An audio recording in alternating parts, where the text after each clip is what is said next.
Hello friends, आज 22 जनवरी 2026। तो friends आज पढ़ा जाऊँगी सुभद्रा टंका। तो फ्रेंड्स महिला मानकर दक्षतार विकास और महिला मानकु उद्योगी करने आम सरकार 4,57,000 रु ऊर्ध्व सुभद्रा नुआ हिताधिकारी मानकु टंका देबे। आज 11टा सुधा मिलियो बोली राज्य सरकार घोषणा करिसेंती।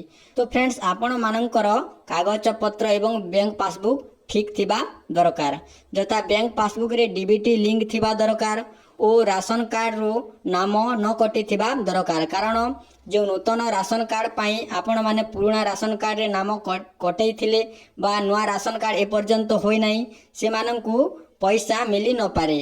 काहे कि ना गला इंस्टॉलमेंट रे एपरी होइथिला एवं जो माने पुराना राशन कार्ड नाम कटई देथिले एवं नुआ राशन कार्ड होई नथिला से माननकु टंका मिली नथिला। तो एटा को आपण ध्यान देबा दरकार एवं आपणकर सब कागज पत्र एमिति जदि ठीक थिबो ताहेले आपण सुभद्रा रो पैसा पाई पारिबे। तो फ्रेंड्स ए चैनल रे सुभद्रा रिलेटेड सब वीडियो छड़ा जाए, आपण ए चैनल को सब्सक्राइब करंतु एवं बेल आइकन को मध्य ऑन कर रखंतु। आपण जदि ए वीडियो छाड़िले आपण सहजरे देखि पारिबे एवं जानि पारिबे।